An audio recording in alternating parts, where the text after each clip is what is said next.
क्या देश में बहुत बड़ा संकट आने वाला है? भारत के प्रधानमंत्री ने खुद लोगों के सामने आकर ये अपील की है, दूसरे देश घूमना बंद करो, वर्क फ्रॉम होम स्टार्ट करो, ज्यादा गाड़ी का इस्तेमाल मत करो, 1 साल तक सोना मत खरीदो, तेल कम खाओ, जिससे हमारे देश का अरबों रुपया बचेगा। लेकिन सवाल यह है कि क्या भारत के पास पैसे की कमी होती जा रही है, जिसकी वजह से भारत के प्राइम मिनिस्टर को खुद लोगों के सामने ये आकर अपील करना पड़ रहा है कि घर से बाहर मत निकलो, ज्यादा पब्लिक ट्रांसपोर्ट का इस्तेमाल मत करो, अपनी गाड़ी में पेट्रोल कम खर्चा करो, घर में तेल कम खाओ, कोई भी शादी हो या फंक्शन हो 1 साल तक सोना बिल्कुल भी मत खरीदो। लेकिन सोना और तेल ये दोनों चीज भारत के लिए इतना इंपॉर्टेंट है कि इसके बगैर लाखों लोग तबाह हो सकते हैं, क्योंकि अगर ये दोनों चीज बंद हो गई तो भारत में लाखों लोगों की शादी होना मुश्किल हो जाएगा। क्योंकि सोना भारत में एक ऐसा गहना है जिसके बिना शादी होना नामुमकिन माना जाता है। भारत में ऐसा कोई धर्म नहीं जहाँ पर शादी में लड़की को सोना न दिया जाता हो, और शादी में खाना खिलाना हर धर्म की एक बहुत बड़ी परंपरा है। लेकिन सवाल यह है कि एक नॉर्मल आदमी अपने पर्सनल यूज के लिए अपने घर में तेल कम इस्तेमाल कर सकता है, लेकिन शादी में क्या करेगा? हर साल भारत विदेशों से 700 से 900 टन सोना खरीदता है,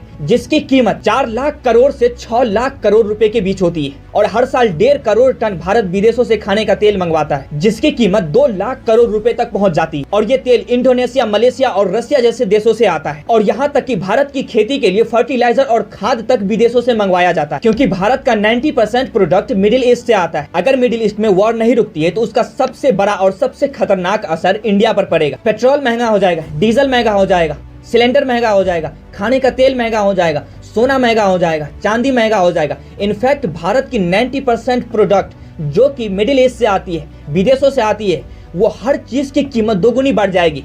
और भारत में गरीबी इस लेवल की है कि लोग ज्यादा सरवाइव कर ही नहीं सकते, लोग खरीद ही नहीं पाएंगे। और भारत के पास इतना पैसा नहीं है कि वो विदेशों से इतना महंगा सामान खरीद कर भारत में ला सके। इसलिए शायद हमारे प्रधानमंत्री ने लोगों को ये एक वार्निंग दिया है कि हर चीज का कम इस्तेमाल करो।